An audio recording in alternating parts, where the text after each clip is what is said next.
This camp is 36 years old and began in 1988. It's just a farmer's field, and there was a vision to have kids from all backgrounds come to it.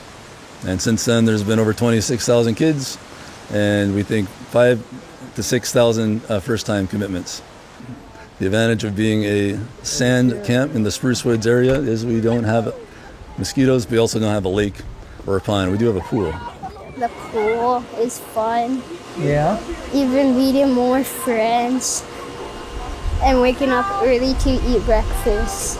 So to give a kid a successful experience, you usually need a kind of a 1-to-4 ratio of counselors to campers. They're paid, some are in grants, most of them are raising support, and some are volunteers. There's 50 staff that we have in the summer, and then there's 6 of us on year-round staff who also raise support to make sure that the ministry budget can cover all that it needs to. So I've been working here at Circle Square Ranch for just over a year, and it's been one of the most purposeful and fruitful times of my life. I love being in the kitchen, and I see food service as a way to not just show hospitality, but love and care for people. In the last week or two, I was loading garbage with another staff member, and there was a kid in the area, and he had been rude to this other worker that I was with. And he was like, oh, imagine what that kid's going to be like in 10 years.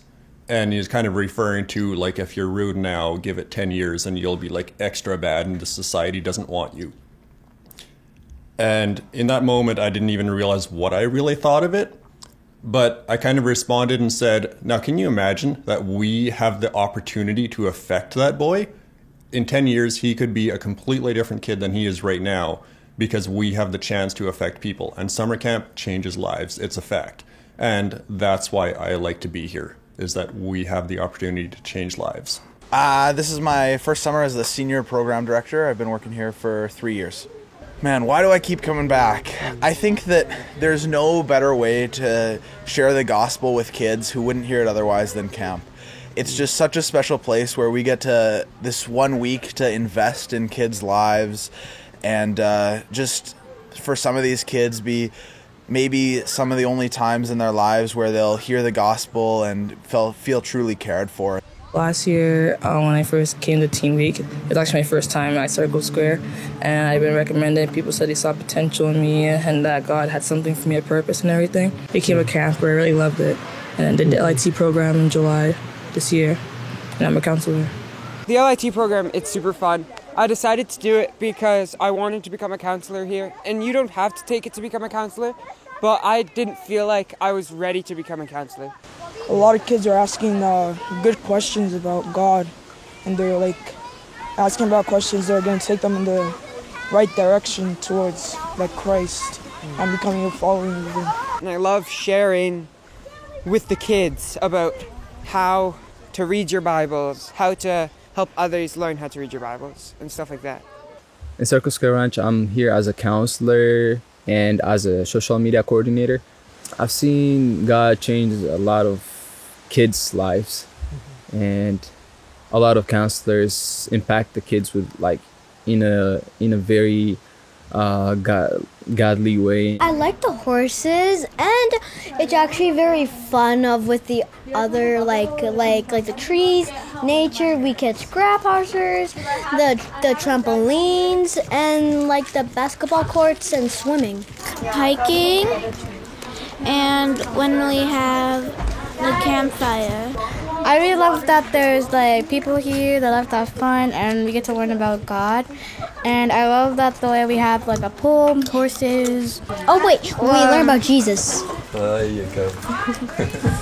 We find that the kids who have not heard about Jesus before are the most joyful to work with because when they hear about Him, they are most excited. And so to work with kids who are at risk or underprivileged in some way usually means there's more opportunity to share about Jesus with kids for the first time.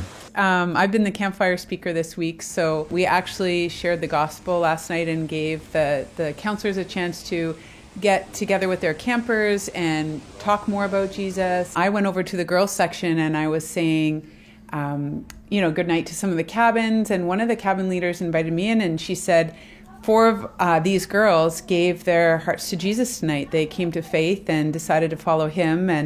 And she said, "Hey girls, do you have anything that you want this leader to pray for?" And some of them shared about some things they had going on at home that were really hard. And they even one of the girls who hadn't come to faith last night wanted me to pray for things that are going on at home for her. Last night, someone asked to pray at campfire, and when they were praying, they said that regarding Jesus dying for us, they said that they were proud of Jesus for what they did for us. And I thought that was just such a beautiful way of putting it, like Christ and God, like God is proud of Christ, but then we can also be proud in like such an innocent way of what God has done for us. And I think just the innocence in that shone forth so much. And what have you been learning about Jesus this week? He was helping people. Yeah. And he was feeding people. And he loves people. So would you want to come back to this camp again? Of course, yeah.